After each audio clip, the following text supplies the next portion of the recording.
Hello મિત્રો, કેમ છો? રોજબરોજ ચેનલમાં તમારું સ્વાગત છે। આજે અમે લોકો નીકળી ગયા છીએ શનિવારની રાતમાં બહાર ફરવા માટે, સાથે થોડું ડિનર કરવા માટે। અને જોઈ શકો છો અમે એક જ વ્હીકલમાં 4 વ્યક્તિ સવાર છીએ અને મેં હેલ્મેટ પહેર્યું છે, જો કે કાયદાનું ઉલ્લંઘન જ છે, પણ તો પણ મેં પોતાની સેફટી માટે થઈને હેલ્મેટ પહેર્યું છે। અને અમે આવી ગયા છીએ ચીઝ અંગૂરી ખાવા માટે વિથ સર્વ મિત્રો સાથે। જોઈ શકો છો મારા એ જ મિત્રો છે જે આપણે આગળની રાતમાં આપણે મળ્યા હતા। જોઈ શકો છો બધાને એટલી એક્સાઇટમેન્ટ છે ચીઝ અંગૂરી ખાવામાં કે એકબીજાની સાથે વાત કરવાનું તો દૂર, સામું જોવાનો પણ ટાઈમ નથી। તમે બધાને જોઈ શકો છો, બધા લબાલબ મંડી પડ્યા છે ચીઝ અંગૂરી ખાવા માટે। કોઈના ભાગમાં આવી ના આવી, પણ જો ચીઝ અંગૂરી બહુ જ ફેમસ આઇટમ છે સુરતની। સાથે પરાઠા સાથે ચીઝ અંગૂરી ખાવાની મજા જ કંઈ અલગ છે, તમે જોઈ શકો છો। અને વિધિન 15 મિનિટની અંદર અમે દરેક લોકોએ સુપડા સાફ કરી નાખ્યા છે ચીઝ અંગૂરીમાં। જુઓ તો બધી જ ડીશો ખાલી છે, એટલે તમે કેલ્ક્યુલેશન કરો કેટલી અમને ભૂખ લાગી હશે દરેક વ્યક્તિઓને। અને ખરેખર ચીઝ અંગૂરી ખાવાની મજા જ કંઈ અલગ છે। ને હું મારી વાઈફને પૂછી રહ્યો છું તને ચીઝ અંગૂરી કેવી લાગી, તો એનું પણ કહેવું છે મજા આવી ગઈ છે, પણ હજુ પણ અમારું પેટ ખાલી રહી ગયું છે। આપણે કરશું, ચાલો વાંધો નહીં, તો પણ ફરીથી પૂછીએ છીએ દરેક લોકોને કે કેવી મજા આવી આજે શનિવારે રાતે ચીઝ અંગૂરી ખાવા સાથે।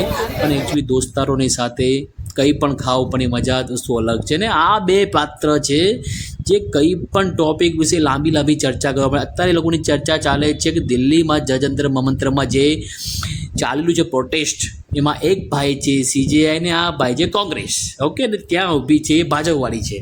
તો આ બંનેમાં ફાઇનલિસ્ટ કોણ ડિબેટ થાય છે ને કોણ વિન થાય છે, કોણ હાર થાય છે, લીઝ બોલ રાઇટ, કોઈ મતલબ નથી એનો, પણ ગ્રુપમાં આવી નાની નાની ચર્ચાઓ, આવી ડિબેટ થતી હોવી જોઈએ અને મજા આવતી હોય છે, નાની નોકઝોક બી થાય છે। જો આ બીની છે જે આ બંનેને કલ્પિત કરી રહ્યા છે કે તમે લોકોને સાથે બેસવાનું જ નહીં।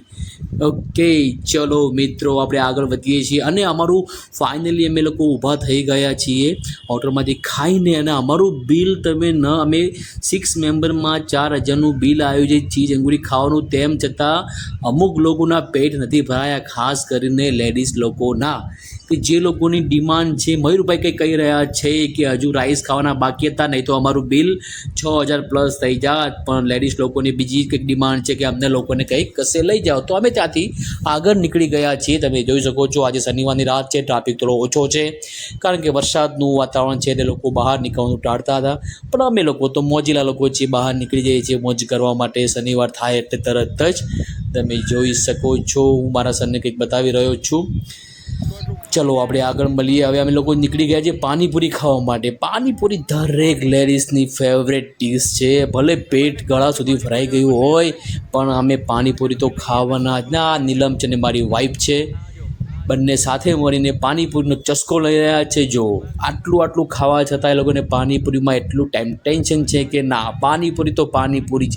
એ 30 રૂપિયાની પાણીપુરીમાં એ લોકોને એટલો આનંદ આવી જાય છે કે આપણે 6000 ખર્ચો તો પણ એ કોઈ મતલબ નથી। જો કેટલો આનંદથી બંને લોકો ખાઈ રહ્યા છે પાણીપુરી, અને પાણીપુરીનો ભાઈ બી એકદમ નીટ એન્ડ હાઇજીન છે એટલે કોઈ ઇશ્યુ નથી, તમે ખાઈ શકો છો। વાઈફ કહે છે પાણીપુરીની મજા કંઈક અલગ છે, ભલે ગમે એટલું ખાઓ। પછી ત્યાંથી આગળ નીકળતા અમે લોકો આવી ગયા છીએ આઈસ પોપીસ। સુરતમાં કોઈ પણ જગ્યા પર નવી ડીશ તમને જોવા મળી જ રહે છે, આ છે આઈસ પોપીસ, એને એક પેપ્સી આપણે કહી શકીએ છીએ। તો મારી વાઈફ અને મયુરભાઈ બંને સાથે મળીને કંઈક અલગ વસ્તુનું ટ્રાય કરવા માટે ઓલરેડી એક્સાઇટમેન્ટ હોય છે લોકોને, તો એ બાળકો સાથે આવી ગયા છે આઈસ પોપીસ ખાવાની। સાથે મારી આદ્યા, મારો કાવ્યાસ અને મયુરભાઈનો શન ધારાવ પણ ત્યાં જ છે, બધે એકબીજાને ડિસાઇડ કરે છે કઈ પોપીસ ખાવી। મારી આદ્યાને મેંગો પોપીસનું બહુ ઇન્ટરેસ્ટ છે, તો એને પિક કરી છે મેંગો પોપીસ, અને એની ડિમાન્ડ છે કે મને મેંગો પોપીસ જોઈએ છે। અને બધા લોકોએ આઈસ પોપીસ લઈ લીધી છે અને ખાવામાં એકદમ મશગુલ થઈ ગયા છે। આ આઈસ પોપીસ એક નવી જ વેરાયટી છે, જો કે ખાવા લાયક છે, મજા આવે। ત્યાંથી અમે થોડા આગળ નીકળતા એક ભારે એક્સિડન્ટ થઈ ગયો છે। એક્સિડન્ટમાં એક ભાઈની કારમાં બહુ જ ડેમેજ છે, અને સાથે 1-2 વ્યક્તિને થોડું વાગ્યું પણ છે। ત્યાંથી અમે નીકળતા એટલે જોવા મળી ગયું છે નાનો એક્સિડન્ટ, એટલે કૃપયા કરીને ડ્રાઈવ થોડું સ્લો કરો જાન હે તો જહાન હે, એટલે હું દરેક વ્યક્તિને પ્રાર્થના કરું છું કે પોતાનું વ્હીકલ અને પોતાનું ધ્યાન રાખો. પરિવાર લોકો તમારી વેઇટ કરી રહ્યા છે, પ્લીઝ આનું ખાસ ફોલો કરો. ત્યાંથી અમે આગળ નીકળતા અમે જઈ રહ્યા છીએ. આ છે ગૌરવપથ રોડ. તમે રોડમાં જોઈ શકો છો, આજે શનિવાર હોવા છતાં બી ટ્રાફિક ઓછું જોવા મળે છે. મેં તમને આગળ વાત કરી એ પ્રમાણે ત્યાંથી અમે આગળ નીકળતા તો જોયા કરીએ છીએ જમ્પિંગ જેક ચાલે છે, ફાઉન્ટેશન ને આ મારા વાઈફના હાથમાં મોબાઈલ આવી ગયો છે, એટલે બસ એનો જ ફેસ કટ બતાવ્યા કરે છે અવારનવાર. અમે કહ્યું જરા અમને પણ જરા તારા વિડીયોમાં સામેલ કર, તો અમને પણ લાગે કે અમે બી છીએ, પણ ના, બસ ફાઇનલી મારી વાત એને સાંભળી અને મારું એને થોડું વિડીયો શૂટિંગ કર્યું છે. સાથે અમારા મિત્રો પણ છે વ્હીકલની સાથે, નિશાંતભાઈ ને બિન્ની, તો એમને પણ અમે થોડો વિડીયોમાં એડિંગ કર્યા છે. અને પાછળ રહી ગયા છે મયુરભાઈ, દેખાતા નથી. મયુરભાઈને કહ્યું છે, મયુરભાઈ જરા આગળ આવી જાઓ, તમારું પણ વિડીયો શૂટિંગ થઈ જાય. અને મયુરભાઈ પણ વચ્ચે આવી ગયા છે નીલમ અને ધારાવ સાથે. અમે ત્યાંથી થોડા આગળ જઈ રહ્યા છીએ. હવે અમે બીજી એક વસ્તુ ખાવા જઈ રહ્યા છીએ. તમે માનશો નહીં કે શું ખાવા જઈ રહ્યા છીએ. એક નવી ડીશ છે, બાળકોની ડિમાન્ડ છે, એનું નામ તો એકચ્યુઅલી મને વફેલ્સ, યસ વફેલ્સ ખાવા માટે અમે પાછા આગળ જઈએ છીએ. તમે વિચાર કરો, આજે અમે શું ચીજ અંગૂરી દબાઈને ગાધી છે, પછી પાણીપુરી, પછી આઈસ પોપીસ, ને હવે ફાઇનલી શું મેં તમને એ જ વાત કરી ને અમે લોકો ત્યાં જઈ રહ્યા છીએ ને અમે લોકો સ્પોટ પર આવી ગયા છીએ. જો લોકોને એક્સાઇટમેન્ટ જો, હજુ પણ પેટ ભરાતું નથી કે કેટલું ખાવું છે આ લોકોને.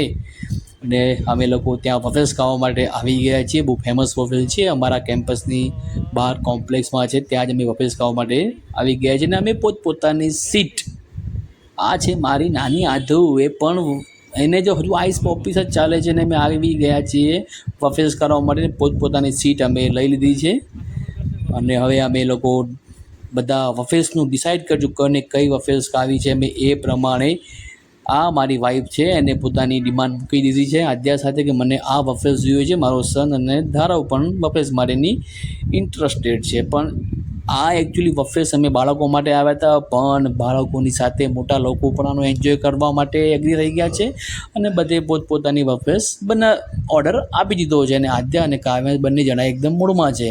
બંનેને વફેલ્સ આવે એટલે મજા જ પહેલી પડી જાય છે. જો અને અમે હવે વફેલ્સની વેઇટ કરી રહ્યા છીએ. પ્લીઝ તમને વિડીયો ગમે તો ફોલો કરો, લાઈક કરો અને સબસ્ક્રાઈબ કરો. અને નાવ ફાઇનલી મેં રાતના 12 વાગે અમે ઘરે આવી ગયા છીએ. તમે જોઈ શકો છો, આજે વરસાદમાં રેનકોટ સાથે લઈ ગયા હતા પણ વરસાદ આવ્યો નથી અને અમે ઘરે આવી ગયા છીએ. અને મારી આદ્યા કંઈક એની મમ્માને કહી રહી છે, મમ્મા આજે બહાર બહુ જ મજા આવી ખરેખર, આજે waffles, ice pops. Thank you guys. આદ્યુ પણ થેન્ક યુ કહી રહી છે બધાને. Thank you so much.